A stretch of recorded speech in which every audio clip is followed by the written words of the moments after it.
In today's guide, we're going to be making our way over to the windfish's egg and finally trying to awaken him and maybe even fight what's inside. So let's get to it. The first thing we're going to want to do is head over to the library in Mabe Village, as there is a book in the bottom right corner which will actually give us some sort of like directions through the windfish, as it is some sort of like a maze inside the egg. So this is my code, this is my directions that I need to do through. As far as I can tell, it seems to be randomly generated, because from what I could see online, I even tried somebody else's code that I found online and it did not work for me at all. Mine is completely different from theirs, so you may want to end up going through the trade sequence, which I have a video to right here in the top right, to get through that and make sure that you get to the magnifying glass, so that way you can read this book. Other than that though, we're going to head over to Mount Tam Ranch, which is right above Dampe's shack, and we're going to see what happens when we try to wake the windfish. Going into our inventory and equipping the tunic with the Ballad of the Windfish song that we learned from Marin, we play that and it starts to do some sort of like really scenic cutscene where it brings out all of the instruments that we've collected over the dungeons, and we get to hear this beautiful melodic song to try to wake the windfish up. After we finish the song, the egg is going to start shaking a whole lot, and then it's eventually going to bust open at the bottom, which reveals sort of like the entrance way to it. So here we go. There's nothing else left to do besides listen to the owl, of course, who's going to show up and talk to us right here at the end before we go in. Which he actually doesn't hold us up too long. He basically just says, "Oh hey, the time has come. Enter the egg. Hoot hoot." So we're going to equip our boomerang just to be safe and head on inside. Entering the egg, it almost seems like we're entering a dungeon because of the two torches that are kind of iconic to the beginning of a dungeon, but walking into the next room, we actually just hop down into a hole, which takes us to the beginning of the little maze that we have to do. So from here, you're going to use those little directions that we got from the library. Just go through whatever your directions said to do. Just you can't really follow what mine said, unfortunately, but I mean, that's just the way that it is. I mean, I guess if you really wanted to, you could just wander around for hours and try to find out the code on your own, but it seems like a huge waste of time to me. After we make our way through most of the little puzzle that we had to go through, we actually come up into this room where it almost looks like a black hole or some sort of wormhole, but we jump down into that and we actually walk into the boss room where there's like a little pool of water at the bottom, and there's a cool little fish emblem, which it's more of like a whale, but yeah, that's pretty much what the windfish looks like anyway. So now we're going to have to talk to the last boss here and do a little bit of fighting. From here, we begin our fight with the Shadow Nightmare, who actually has 4 different forms. This first form is called the Giant Blot. Basically, all you're going to do for this one is make sure that you have your magic powder equipped, as it's the only thing that can really hurt him.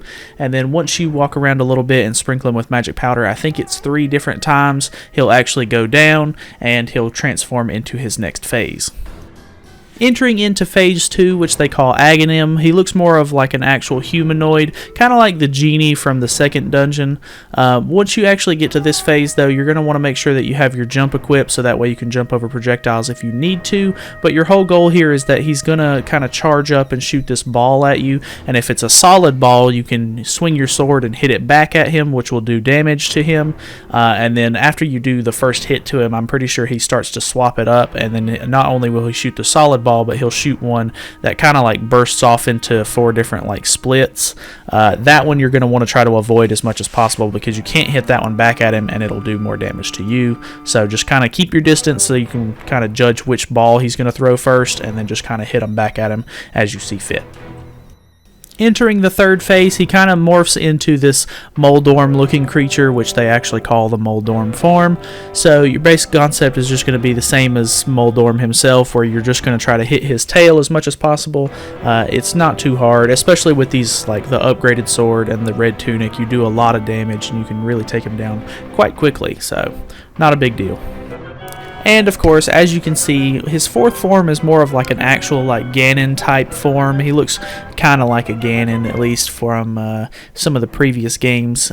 So this is called Ganon Farm.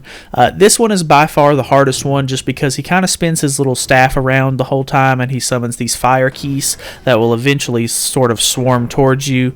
You're going to have to dodge those, and then after he runs out of keys to throw, he's going to throw his actual like little spear or staff, and it's just going to spin around. So you basically have to use that time to kind of get close to him, and of course you have to charge attack, which means you just hold down the B button to attack, and you'll do the whole swing around sword attack that I always seem to forget is in this game.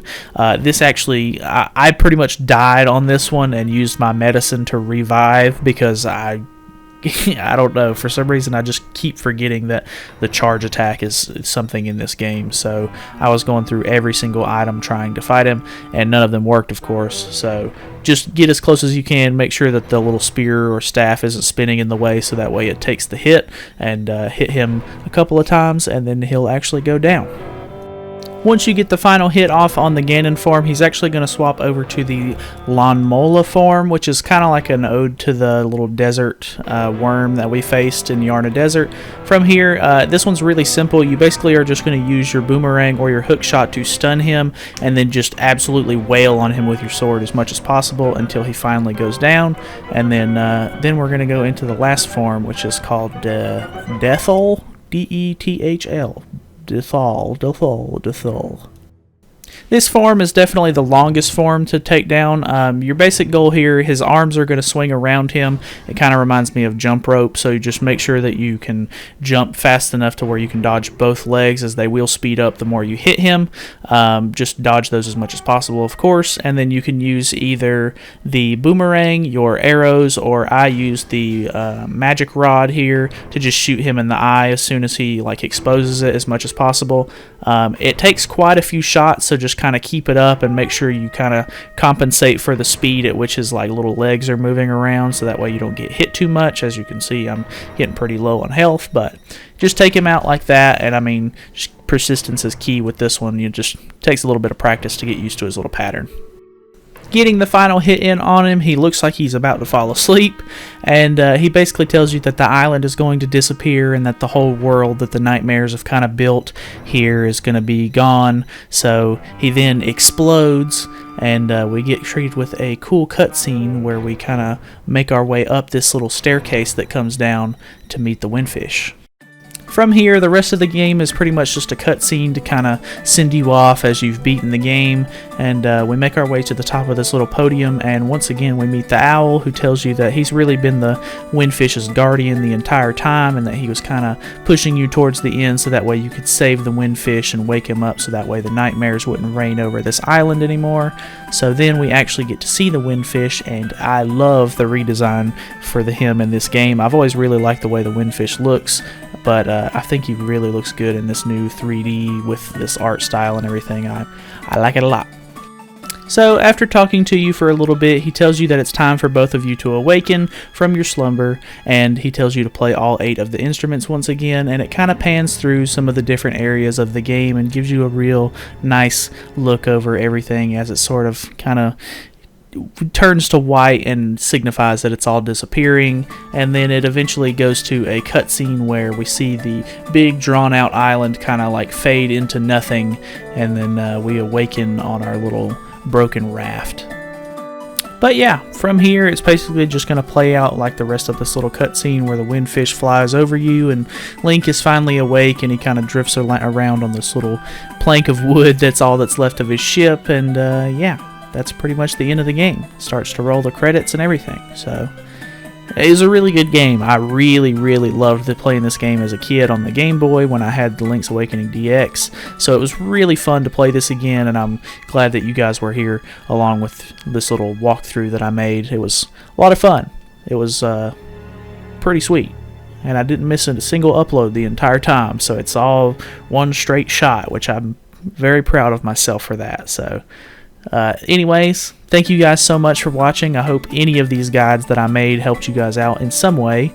And yeah, I won't see you guys in the next guide, but if you stick around the channel, I'll see you in the next video. See you then.